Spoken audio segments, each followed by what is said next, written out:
I evo nas u još jednom dnevnom pregledu Kriptoversa. Tjedan koji je krenuo jako dobro s probojem Bitcoina iznad $66.000 završava nešto manje sjajno. Optimizam je naglo splasnuo radi cijelog niza razloga, što se naravno odrazilo na cijene. A mi vam danas, između ostaloga, donosimo geopolitika, rast prinosa na američke obveznice i strah od povećanja kamatnih stopa vraćaju nervozu na kripto tržište. Clarity Act visi o koncu. Zakon koji bi mogao završiti kripto zimu ponovno zapao u političke probleme. BlackRock Strategy i drugi veliki igrači udružili snage i osnovali Bitcoin konzorcij. Nakon 11 godina ugasio se BitMEX.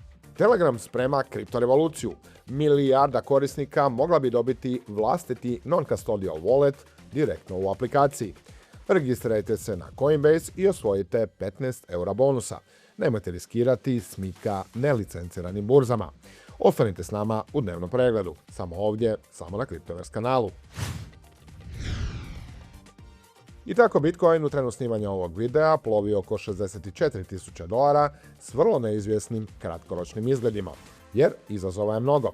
Situacija na Bliskom istoku nastavlja se komplicirati, cijena nafte ponovno je preskočila $100, strahovi od inflacije rastu, a američko tržište rada jača i ta kombinacija izaziva strahove da bi federalne rezerve mogle krenuti u dizanje kamatnih stopa. Optimizam oko Claritya, koje je gurao cijene početkom tjedna, sada je gotovo potpuno nestao i šanse da će taj ključni kriptozakon u SAD-u biti izglasan do kraja godine sve su manje. A posljedično spot BTC ETF-ovi opet su se okrenuli u negativu. Dakle, slika na tržištu digitalne imovine radikalno je drugačija no što je bila prije samo nekoliko dana. Ali to je kripto. Pa krenimo upravo od ETF-ova. Nakon što su privukli gotovo $1 milijardu tijekom 7 uzastopnih pozitivnih trgovačkih sesija, spot Bitcoin ETF-ovi zabilježili su u četvrtak svoj prvi dnevni neto odljev od 13. ovog mjeseca i to u iznosu od $225 milijuna. Petak je donio novo povlačenje od 240 milijuna, pa je tjedan zaključen u blagom plusu od $34 milijuna. No vidjet ćemo kako će biti otvaranje novog tjedna, jer se čini da se institucionalni investitori strateški okreću američkim državnim obveznicama usred rastućih prinosa. Referentni prinos desetogodišnjih trezorskih obveznica dosegao je u petak 4,71%, što je jedna od najviših razina u 18 mjeseci. Prinos na 30-godišnje državne obveznice skočio je pak na 5,18%, što je najviša razina od 4. mjeseca 2006. Istovremeno, kao što rekoh, usred novih tenzija između SAD-a i Irana, rast cijena nafte povećao je zabrinutost da bi inflacija mogla ostati povišena dulje nego što se očekivalo, što pak povećava mogućnost restriktivnije monetarne politike Feda. Trenutno otprilike 1/3 tržišnih aktera smatra da će se ići u dizanje kamatnih stopa na sastanku sljedeći tjedan. A zabrinutost izaziva i Japanska središnja banka. Naime, prema izvješću Bloomberga, Bank of Japan navodno je otvorena za podizanje svojih stopa bržim tempom nego što su tržišta prethodno očekivala. Razlog je pokušaj jačanja jena, koji se kreće blizu 40-godišnjih najnižih razina, povećavajući uvozni inflacijski pritisak. Za kripto investitore to donosi značajnu opasnost s obzirom na yen carry trade. Naime, takav scenarij mogao bi ponovno pokrenuti zatvaranje takozvanih carry trade pozicija financiranih jeftinim japanskim jenom, što bi značilo povlačenje likvidnosti iz rizične imovine, uključujući dionice i kriptovalute. Upravo smo sličan scenarij gledali i tijekom prošlih razdoblja, kada je jačanje jena izazvalo značajne korekcije na tržištu digitalne imovine. Da podsjetim, japanske su monetarne vlasti u 6. mjesecu već povećale svoju referentnu kamatnu stopu za 25 baznih bodova na 1%, što je najviša razina u više od 30 godina. A dodatno su nervozu na tržište donijele i nove, ili možda bolje rečeno, obnovljene američke carine koje su na snagu stupile u petak prema 60 zemalja, odnosno trgovinskih partnera. Dakle, negativnih je faktora doista mnogo, a na ruku ne ide ni vremenska točka u kojoj se trenutno nalazimo, a u kontekstu 4-godišnjih Bitcoin ciklusa determiniranih prepolovljavanjem nagrada rudarima ili halvingom, koji se smatra ključnim pokretačem kretanja cijene. Naime, ako ciklusi i dalje postoje, dno BTC-a tek treba doći negdje oko 10. mjeseca. No, analitičari Grayscale-a izašli su s alternativnom perspektivom koja kaže da je Bitcoin sazrio kao imovina i da će na njegovu cijenu od sada utjecati promjene u makroekonomskoj pozadini, kao što utječu i na gotovo sve glavne klase imovine. Drugim riječima, prema Grayscale-u, ako federalne rezerve definitivno odustanu od daljnjeg zaoštravanja monetarne politike, a američko gospodarstvo nastavi pokazivati otpornost, moguće je da je Bitcoin dno već ostavio iza sebe. A partner Cryptoversa je postao Coinbase. Ako ste u kriptu već neko vrijeme, znate da danas nije dovoljno samo kupiti određeni token ili coin, jednako je važno gdje i kako upravljate svojim digitalnim sredstvima. Coinbase je jedan od najpoznatijih kripto ekosustava i jedno od najtrgovanijih mjesta za kupnju, prodaju i upravljanje kriptovalutama. I ono što je sada najvažnije, Coinbase Luksemburg posluje pod MiCA regulacijom. Dakle, nema ograničenja trgovanja ili bilo kakvih limitacija korištenja.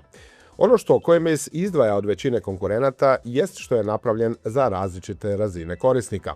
Ako ste tek na početku, aplikacija je jednostavna za korištenje. Možete istražiti više od 300 kriptovaluta, postaviti automatske kupnje, odnosno recurring buys, i postupno graditi svoj portfelj kroz vrijeme. Za korisnike koji imaju više iskustva, postoji napredni način trgovanja s dodatnim alatima, uključujući napredne grafikone i mogućnost detaljnijeg upravljanja transakcijama. Za korisnike pak koji aktivnije trguju postoji i Coinbase One, pretplatnički model koji kod jednostavnih kriptotrgovanja može omogućiti nula trading naknada unutar određenih limita, dok se spread i dalje primjenjuje. Ekosustav uključuje i Self-Custodial Wallet za upravljanje vlastitim kriptom, kao i Coinbase Visa karticu za korištenje kripta u svakodnevnom životu. Ovdje moram navesti da Visa kartica nije MiCA regulirana, te ju vode Coinbase-ovi partneri. Ako još nemate Coinbase račun, novi korisnici mogu ostvariti bonus od 15 € nakon registracije i ispunjavanja potrebnih koraka, a link za registraciju se nalazi u opisu ovog videa.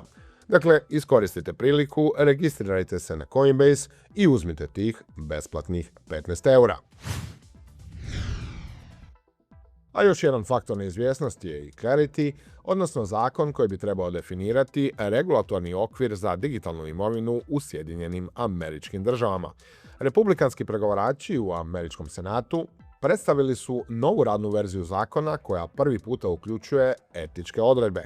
Prema prijedlogu, predsjednik, potpredsjednik, članovi kongresa, savezni suci i njihovi supružnici ne bi smjeli izdavati niti promovirati digitalnu imovinu radi financijske koristi dok obnašaju javnu dužnost. I dok se u prvi tren činilo kako je konačno riješena ključna točka spora s obzirom na, blago rečeno, mutne poslove američkog predsjednika i njegove obitelji u prostoru digitalne imovine, pokazalo se da je optimizam bio preuranjen. Skupina demokratskih senatora poručila je da predloženi tekst još uvijek ne pruža dovoljnu zaštitu potrošača, ne rješava sukobe interesa, te ne daje dovoljno jamstava da će se nova pravila doista provoditi u praksi. Zapravo, demokrati ne vjeruju da će Ministarstvo pravosuđa, koje bi trebalo biti nadležno, provoditi ta ograničenja. I tako glasanja prije kolovoške stanke 7. ovog mjeseca, koje se bilo činilo puno realnijim, sada vrlo vjerojatno ipak neće biti. Priznaju to i republikanci koji se nadaju makar staviti Clarity na dnevni red prije stanke. Pa zašto je ovo toliko važno? Zato što mnogi smatraju da bi upravo Clarity mogao otvoriti vrata puno većem institucionalnom sudjelovanju u kriptoindustriji. Primjerice, glavni investicijski direktor Bitwisea, Matt Hougan, poručio je kako bi usvajanje ovog zakona praktički označilo kraj kriptozime.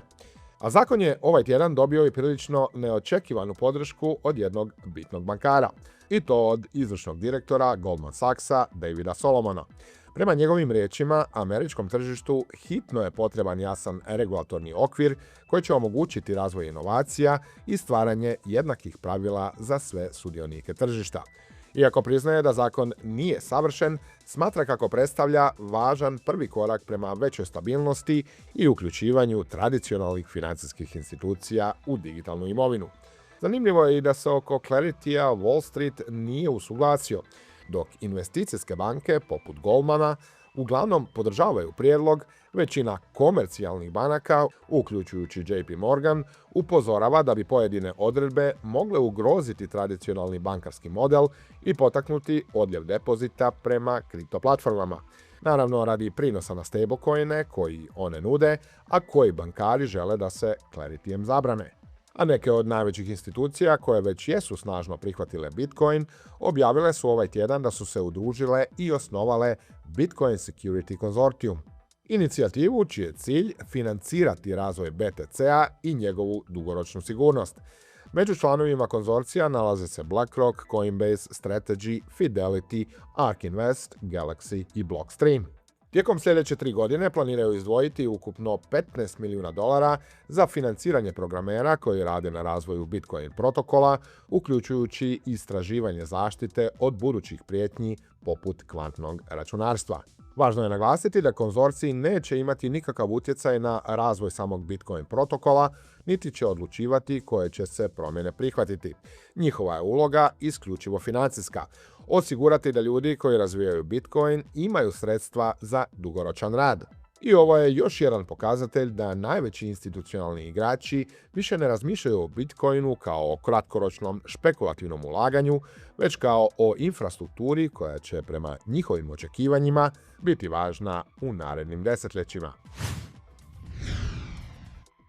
A s druge strane, jedan od pionira kriptoindustrije odlazi u povijest.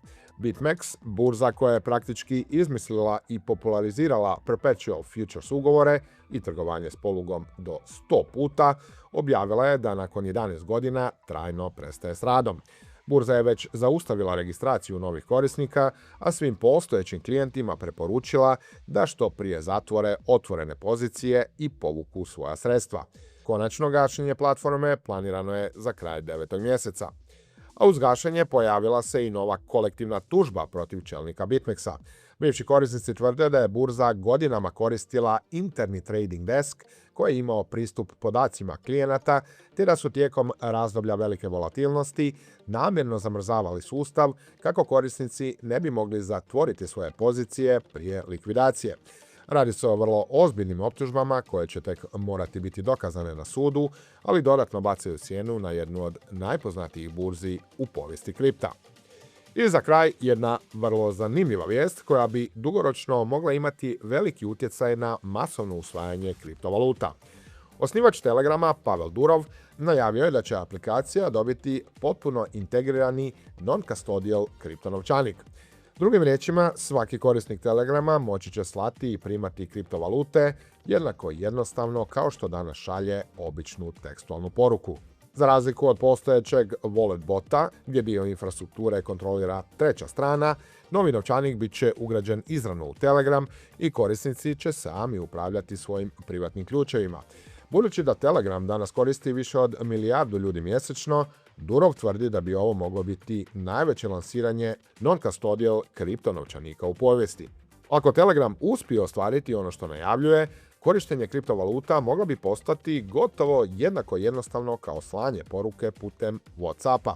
Upravo takvo korisničko iskustvo mnogi smatraju ključnim preduvjetom za sljedeći veliki val masovnog prihvaćanja digitalne imovine. I bilo bi to sve za danas. S Telegramom smo stigli do kraja još jednog dnevnog pregleda. Ako vam se video svidio, stisnite like, ostavite komentar, a neće biti loše ni ako kliknete subscribe. Pratite nas i na našim društvenim mrežama, a prije svega na portalu cryptovest.hr. Lijep pozdrav!